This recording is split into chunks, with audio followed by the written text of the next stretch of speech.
नमस्कार दोस्तों, आज हम अपने वीडियो में बातचीत करेंगे लॉर्ड कॉर्नवालिस के बारे में। लॉर्ड वॉरेन हेस्टिंग के बाद लॉर्ड कॉर्नवालिस ने गवर्नर जनरल ऑफ बंगाल का इंचार्ज संभाला।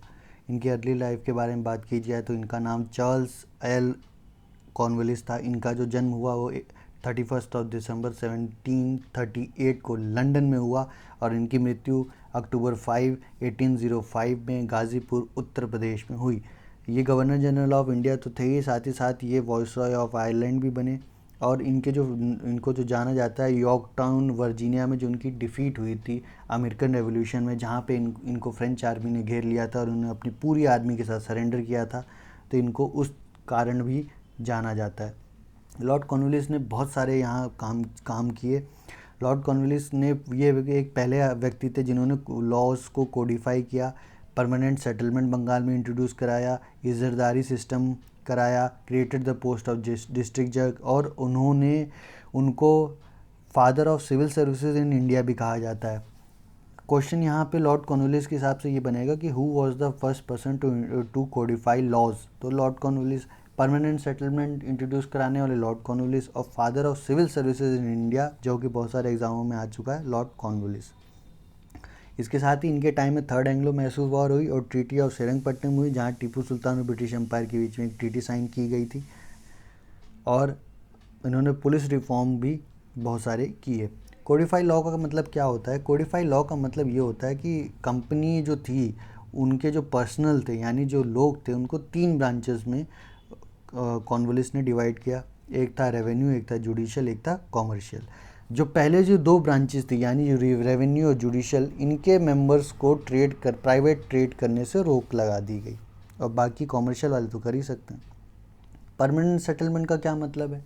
परमानेंट सेटलमेंट का मतलब है कि अगर ईस्ट इंडिया कंपनी ज़मींदार रखती थी, जहाँ पे वो हर गांव में ज़मींदार होते थे, वो वहाँ से टैक्स यानी पैसा कलेक्ट करके ब्रिटिश एम्पायर को दिया करते थे। तो वो कुछ टाइम के लिए होते थे, लेकिन यहाँ बोर्ड ऑफ डायरेक्टर्स के मेंबर्स ने कहा कि इन्हें परमानेंट कर दिया जाए, तो ये परमानेंट सेटलमेंट हो गया बंगाल का।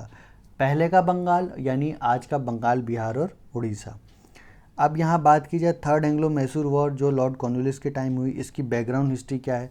तो यहाँ आप देख सकते हैं कि यहाँ पे आप देख सकते हैं कि ये पूरा हैदराबाद, यहाँ साउथ इंडिया में कॉन्फ्लिक्ट चल रहा था। ये हैदराबाद के बीच में, मराठा एम्पायर के बीच में, मैसूर के बीच में, ब्रिटिश एम्पायर के बीच में और ट्रेवेनकोर में। ठीक है, यहाँ एक कॉन्फ्लिक्ट चल रहा था, मतलब अपनी एरिया को एक्सपेंड करने का चल रहा था। साथ ही साथ यहाँ फ्रेंच एम्पायर भी था।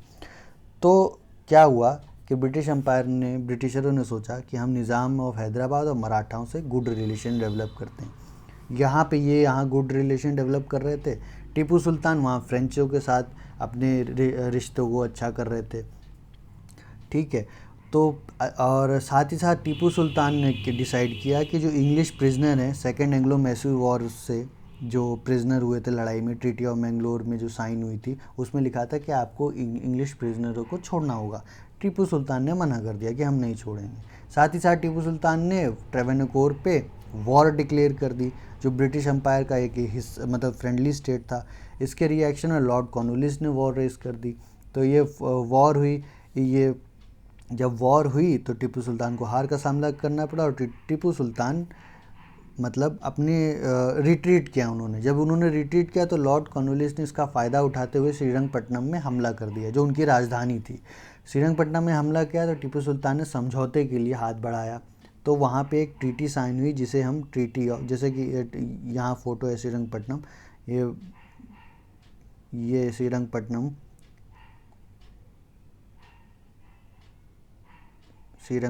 ये फ़ोटो है। और जब उन्होंने हाथ बढ़ाया तो ट्रीटी साइन हुई। जब ये ट्रीटी साइन हुई तो ट्रीटी में क्या था?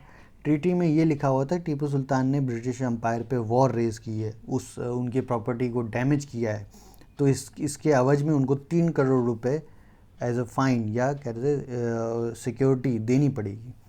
जब तक वो ऐसा 3 करोड़ रुपए पैसा नहीं देते हैं, तब तक वो अपने दोनों ही बेटे को हमारे यहाँ सबमिट करके रखेंगे एज ए श्योरिटी, कि पता चला भाग गए, ये कुछ छोड़ छाड़ दिए, तो उनके बेटे तो होंगे। और साथ ही साथ टीपू सुल्तान अपनी आधी टेरिटरी को ब्रिटिश एम्पायर को सबमिट करेंगे। आधी टेरिटरी तो करेंगे, इसके साथ ही जो मालाबार है, दिंदुगुल, खुर्ग और बारा महल, इसको भी ब्रिटिश अम्पायर को सबमिट करेंगे अपनी आधी टेरिटरी के साथ। ये चीज़ ट्रीटी ऑफ श्रीरंगपट्टनम में साइन हुई टीपू सुल्तान और ब्रिटिश अम्पायर के बीच में।